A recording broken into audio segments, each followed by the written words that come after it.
Hello friend, welcome to my channel. मैं अलका और आज आपके लिए एक बहुत ही बेहतरीन कहानी लेकर आई हूँ। तो आइए शुरू करते हैं। माफ़ कीजिएगा माँ जी, आपकी बहू के मरी हुई संतान पैदा हुई है। नर्स बाहर आ उमा जी से बोली। क्या? और मेरी पत्नी कैसी है? उमा जी की बजाय उनके बेटे रक्षित ने पूछा। वो अभी बेहोश है। असल में बच्चे की नॉर्मल डिलीवरी करवाने के चक्कर में उन्होंने पहले ही बहुत कष्ट सहे, फिर ऑपरेशन का दर्द भी झेलना ही पड़ा। पर अफसोस उसके बाद भी उनकी झोली खाली ही रही। नर्स उमा जी की तरफ देखते हुए अफसोस के साथ बोली और वहां से चली गई। देख लिया ना माँ, आपने अपनी जिद का नतीजा क्या होता है। अगर ऑपरेशन हो जाता, कम से कम स्वाति रक्षित की पत्नी माँ बनने का सुख तो पा पाती। आपकी जिद ने हमारे बच्चे की हत्या कर दी माँ।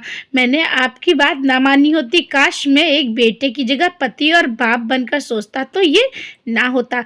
रक्षित दुख और गुस्से में अपनी माँ से बोल रहा था, बेटा मैं तुम्हारी और स्वाति की गुनाहगार हूँ और मैं नहीं जानती थी कि ये सब होगा। मुझे लगा डॉक्टर पैसा बनाने के लिए ऑपरेशन बोल रहे हैं, जबकि स्वाति को बच्चा होने का दर्द तो था। उमा की आंखों में आंसू आ बोली। रक्षित कुछ नहीं बोला और कुर्सी पर बैठकर सिर टिकाकर आंखें बंद कर ली। क्या कहूँगा स्वाति को, कैसे संभालूंगा। कितनी खुश थी वो, कितने अरमान सजाए थे हमने इस बच्चे को लेकर। कल जब अस्पताल आए थे तब भी स्वाति दर्द के बावजूद चहक रही थी कि जब डॉक्टर ने बताया कि बच्चा नॉर्मल डिलीवरी से नहीं बर्दाश्त कर पाएगा और कुछ कॉम्प्लिकेशन की वजह से इसलिए ऑपरेशन करना पड़ेगा, तब भी वो हंसते हुए तैयार हो गई थी। पर तभी माँ ने कहा, नहीं आप नॉर्मल डिलीवरी की कोशिश कीजिए। अरे ऐसे 1 घंटे में अपने कैसे निर्णय ले लिया, जबकि बच्चा पैदा करने में तो पूरी पूरी रात गुजर जाती है। माँ जी समझने की कोशिश कीजिए, आपकी बहू और बच्चा दोनों कमज़ोर है, हमें ऑपरेशन करना ही होगा। मिस्टर रक्षित आप पेपर साइन कर दीजिए, डॉक्टर ने समझाया। नहीं बेटा तू साइन मत करना, और आप कम से कम कोशिश तो कीजिए थोड़ी, उमा जी बोली। माँ जब वो बोल रही हैं ऑपरेशन ज़रूरी है तो करने दीजिए ना माँ। रक्षित पेपर हाथ में ले बोला। नहीं नहीं नहीं, ये सब उसके चोचले हैं, तू इसके जाल में मत फंस, वरना वैसे तो पानी की तरह पैसा बहेगा ही, साथ ही बहू का पेट फटने के कटने के से परेशानी होगी, वो अलग। सुबह तक देख लीजिएगा, बच्चा नॉर्मल हो जाइएगा, उमा जी बोली। रचित को माँ की बात न चाहते हुए भी माननी पड़ी और फिर सुबह स्वाति की हालत खराब होने पर उसे ऑपरेशन की अनुमति देनी ही पड़ी। उस आपकी वाइफ को होश आया है, आप मिल लीजिए।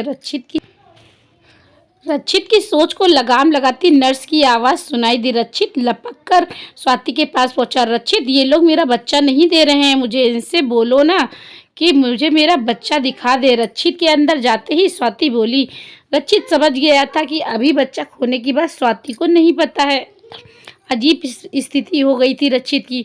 अगर पत्नी को बच्चा खो जाने की बात बताता तो पत्नी को खोने का डर भी था, और नहीं बताता तो उसके सवालों का जवाब कौन देगा। उसकी आंखों में आंसू आए। आंसुओं को उसने रोक दिया और मुस्कुराकर बोला, अरे बच्चा भी आईसीयू में है। आईसीयू में क्यों है, वो ठीक तो है ना। स्वाति ने संकित नज़रों से रक्षित की ओर देखा और बोली, बिल्कुल ठीक है, वह एहतियातन उसे वहाँ रखा गया है। अभी मैं देखकर आ रहा हूँ, उसने तुम्हें आराम करो। रक्षित उसके सिर पर हाथ फेरते हुए बोला।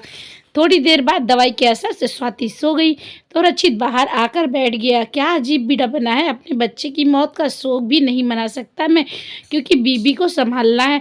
मर्द को कितना दुख देखना होता है और ये जमाना उसे कितनी आसानी से पत्थर दिल बोल देता है।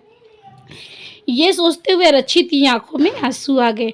सर जल्दी चलिए, आपकी पत्नी किसी की नहीं सुन रही है। रक्षित जो बैठा बैठा ही नींद के आगोश में चला गया, अचानक नर्स की आवाज़ से उठा और स्वाति के कमरे की तरफ लपका। स्वाति क्या कर रही हो तुम, जानती भी हो बिस्तर से उठने की कोशिश करती हो। स्वाति ने रक्षित से बोला, मुझे मेरे बच्चे के पास जाना है, वो बच्चा मेरा भूखा होगा। स्वाति जोर से चिल्लाई। देखो स्वाति, तुम्हारा बच्चा अभी थोड़ी देर बाद तुम्हारे पास आ जाएगा, तब तक तुम आराम करो। रक्षित के कुछ बोलने से पहले वहाँ डॉक्टर आई और बोली साथ ही उन्होंने स्वाति को एक इंजेक्शन दे दिया, जिसके असर से स्वाति कुछ ही पलों में सो गई। डॉक्टर रक्षित को लेकर अपने केबिन में गई और देखिए रक्षित मिस्टर रचित, स्वाति की हालत बहुत ख़राब है। अगर उसे पता लगा कि वो अपना बच्चा खो चुकी है तो मुझे डर है कि वो कोमा में नहीं चली जाए। डॉक्टर बोली, ऐसा ना कहिए डॉक्टर, बच्चे को तो मैं खो ही चुका हूँ, पत्नी को नहीं खोना चाहता। रचित रोते हुए बोला, मुझे आपकी पत्नी को ठीक करने का एक ही उपाय नज़र आ रहा है, अगर आप चाहें तो बताती हूँ। डॉक्टर इतना बोलकर चुप हो गई। डॉक्टर, आप क्या कहना चाहती हैं? रचित बोला, हमारे अस्पताल में अभी एक एक्सीडेंट केस आया है जिसमें औरत 8.5 माह की गर्भवती थी और औरत की सास ससुर पति की मौत हो गई थी, जबकि औरत का भी बचना नामुमकिन था। हमने उस औरत की डिलीवरी करवाई ऑपरेशन से, पर डॉक्टर एक पल के लिए रुकी। पर क्या डॉक्टर? रचित अधीरता से बोला, पर वो औरत एक बच्ची को जन्म देकर चल बसी। अब उस बच्ची का इस दुनिया में कोई नहीं है, तो अगर आप चाहें तो। डॉक्टर रचित की तरफ देखा। डॉक्टर, कौन कहता है उस बच्ची का कोई नहीं है? उसकी दादी माँ पिता सब हैं। तभी वहाँ उमा जी आकर बोली, जो शायद कुछ अनहोनी के डर से बाहर खड़ी सारी बातें सुन रही थी। माँ रचित की तरफ घूमा। हाँ बेटा, हम उस बच्ची को गोद ले लेंगे, स्वाति को उसका बच्चा मिल जाएगा और तुम्हें पत्नी मिल जाएगी और मुझे मेरे गुनाह के बोझ से थोड़ी सी मुक्ति मिल जाएगी। उमा जी बोली, हाँ माँ, ईश्वर ने शायद उस बच्ची को जिंदा हमारे लिए ही रखा है। डॉक्टर, आप हमें हमारी बच्ची से मिला दो, गोद लेने की प्रक्रिया हम बाद में कर लेंगे। अभी वो बच्ची मेरी पत्नी के लिए संजीवनी बूटी से कम नहीं है। रचित खुश होकर बोला।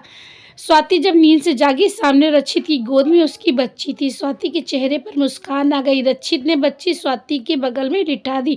स्वाति ने बच्ची को देखा और मुस्कुरा दी। रचित और उमा जी के चेहरे पर भी मुस्कान आ गई।